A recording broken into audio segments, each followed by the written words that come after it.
इंसान ने दूसरा ग्रह ढूंढने में 60 साल लगा दिए, लेकिन नासा के वैज्ञानिकों ने डेटा देखा तो वे सब चुप हो गए, क्योंकि केपलर 22b पहले से ही एक सभ्यता सिविलाइजेशन वाला ग्रह है और वे कम से कम 10,000 सालों से हमारे दिमाग में है।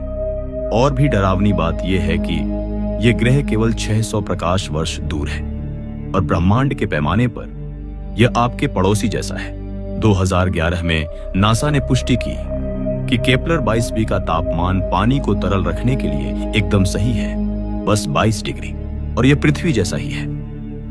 लेकिन सवाल यह है कि अगर वहां वाकई में एक उन्नत सभ्यता है तो ऐसा क्यों है कि वे इंसानों के संकेतों का जवाब नहीं देते? क्या इसलिए कि वे हमसे बात करना नहीं चाहते, या इसलिए कि वे पहले से ही इंसानों को जानते हैं और बस एक सही मौके का इंतजार कर रहे हैं? वैज्ञानिकों ने अनुमान लगाया, अगर केपलर 22b पर सच में जीवन है तो उनका तकनीकी स्तर 72 घंटे में ही पूरी पृथ्वी को नष्ट करने के लिए काफी है। मैं आपको इस रहस्यमय ग्रह का अंतिम सच खोलकर दिखाऊंगा। इस ग्रह की खोज की प्रक्रिया ही एक पहेली है। 2009 में केपलर दूरबीन को अंतरिक्ष में भेजा गया। इसका मिशन जितना हो सके सरल था। वह 15,000 तारों को देख रहा था, उनके प्रकाश में एक 5वें हिस्से जितनी कमी का इंतजार कर रहा था। यह ऐसा है जैसे आप 100 किलोमीटर चौड़ी जगह में खड़े होकर एक बल्ब को देख रहे हो और एक पतंगे के उड़ने का इंतजार कर रहे हो। और केपलर 22b वही बहुत कम संभावना वाला ग्रह है जो पकड़ में आया। यह हर 290 दिन में अपने मुख्य तारे के सामने से गुजरता है और प्रकाश 0.01% कम हो जाता है।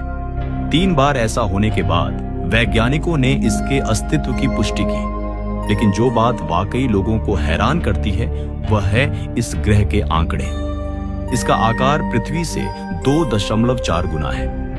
यह सिद्धांत रूप में अस्तित्व में नहीं होने वाले ग्रहों के कोने में फंसा हुआ है। सूरज के पास इस आकार का ग्रह नहीं है। यह ग्रहों के लिए बहुत बड़ा है और तारों जैसा भी नहीं है। यह ऐसा है जैसे आपको 2.4 मीटर का एक इंसान दिखे, जिसकी मांसपेशियों की बनावट पूरी तरह से अलग हो। आप समझ ही नहीं पाते कि यह क्या है। और भी अजीब बात यह है कि इसकी कक्षा लगभग एक परफेक्ट गोलाकार है। इसमें कोई झुकाव नहीं है, कोई गड़बड़ी नहीं है। ऐसा लगता है जैसे किसी शक्ति ने इसे कैलकुलेशन करके वहां रख दिया हो। और पूरा का पूरा तारामंडल ही सामान्य नहीं है। वहां कोई दूसरे ग्रह नहीं है, कोई छोटे तारे नहीं हैं, कोई निशान नहीं है। यह ऐसा है जैसे कोई प्रयोगशाला अभी अभी साफ की गई हो। वैज्ञानिकों के पास 4 संभावनाएं हैं। पहली यह है कि यह एक ठोस सुपर अर्थ है जिसके चारों ओर बहुत मोटा वायुमंडल है, लेकिन तापमान बढ़ता जाता है। फिर भी यह एक खास बिंदु पर अटका हुआ है। ऐसा लगता है जैसे किसी ने इसे 99% तक लोड किया हो, लेकिन यह 100% तक कभी नहीं पहुंचता। दूसरी संभावना यह है कि यह एक समुद्र वाला ग्रह है जो सैकड़ों किलोमीटर गहरे समुद्र से ढका हुआ है। यह सुनने में बहुत सुंदर लगता है, लेकिन अगर वहां कोई महाद्वीप नहीं है तो पृथ्वी जैसा चक्र जैसे प्लेट टेक्टोनिक्स नहीं होगा। जीवन हमेशा के लिए अपने सबसे प्राचीन रूप में रह जाएगा। यह एक बहुत नीला लेकिन मृत पानी वाली दुनिया हो सकती है। तीसरी संभावना और भी अजीब है। यह एक छोटा हाईवे स्टार नेपच्यून जैसा हो सकता है, लेकिन इसकी कक्षा की स्थिति पूरी तरह से गलत है। जब तक कि यह कहीं और दूर से किसी चीज द्वारा खींचकर यहां नहीं लाया गया हो। ऐसा क्या था जिसने इसे खींचा? हर कोई फिर से उसी बिंदु पर वापस आ जाता है। हर एक मॉडल ऐसा लगता है जैसे कि जीवन के गहरे समुद्र में छिपे होने की बहुत संभावना है। गहरे समुद्र में गर्म पानी के स्रोत हाइड्रोथर्मल वेंट्स होते हैं। बिना सूरज की रोशनी के ये पूरे इकोसिस्टम को चला सकते हैं। वहां जीवन रसायनों पर आधारित होता है। ये कई करोड़ सालों में विकसित हुआ है। अगर केपलर 22b के समुद्र में भी ऐसे गर्म स्रोत हैं, तो क्या वहां भी जीवन पनप सकता है? हो सकता है लंबे विकास के बाद उन्होंने एक बुद्धिमान सभ्यता भी विकसित कर ली हो।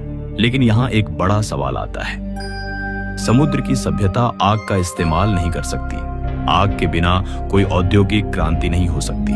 उनकी तकनीक इंसानों से अलग हो सकती है। हो सकता है उन्होंने कोई जैव यांत्रिक तकनीक, बायोमैकेनिज्म विकसित कर ली हो, या आवाज या ऐसी चीजों का इस्तेमाल करते हो जिसे हम समझ ही नहीं पाते। और अगर वे सच में हैं तो हो सकता है उन्होंने पृथ्वी को ढूंढ लिया हो, लेकिन उन्होंने चुप रहना चुना हो। जैसा कि डार्क फॉरेस्ट के सिद्धांत में कहा गया है, ब्रह्मांड में अपनी जगह बताना खतरनाक है, इसलिए वे गहरे समुद्र में छिपे हैं, कोई संकेत नहीं भेज रहे हैं और चुपचाप दूसरी सभ्यताओं को देख रहे हैं। वैज्ञानिकों ने केपलर 22b की दिशा में दूरबीनें तानकर कोई संकेत पकड़ने की कोशिश की है, लेकिन इतने सालों से ब्रह्मांड अभी भी चुप है। क्या सच में कोई सभ्यता नहीं है, या फिर वे जिस तरह की तकनीक इस्तेमाल करते हैं उसे हम देख ही नहीं पाते? हो सकता है वे प्रकाश का इस्तेमाल करते हो सकता है कोई और शक्ति, या फिर उन्हें रोशनी की जरूरत ही ना हो। यही तो फर्मी पैराडॉक्स है। ब्रह्मांड इतना बड़ा है, फिर भी हमें कोई दूसरी सभ्यता क्यों नहीं मिलती? केपलर 22b ने हमें एक जवाब दिया है। हो सकता है ब्रह्मांड में जीवन की कमी ना हो, लेकिन उनमें से ज्यादातर इसकी तरह किसी गहरे समुद्र या जमीन के अंदर छिपे हों, जिन तक पहुंचना मुश्किल है या जिन्हें ढूंढा नहीं जा सकता। ये एक समुद्र जैसा है जहां अनगिनत द्वीप हैं। हर द्वीप पर जीवन है, लेकिन द्वीपों के बीच मिलना असंभव है, और 600 प्रकाश वर्ष की दूरी सबसे बड़ी रुकावट बन गई है। सबसे तेज रॉकेट से भी वहां पहुंचने में हजारों साल लग जाएंगे। प्रक्षेपण यान लाइट सेल के सिद्धांत के हिसाब से भी 3000 साल लगेंगे। इंसान की जिंदगी बहुत छोटी है, ब्रह्मांड की दुनियाओं बहुत ज्यादा, हम कभी नहीं पहुंच पाएंगे। वीडियो अच्छी लगी हो तो वीडियो को लाइक एंड चैनल को सब्सक्राइब कर जाना।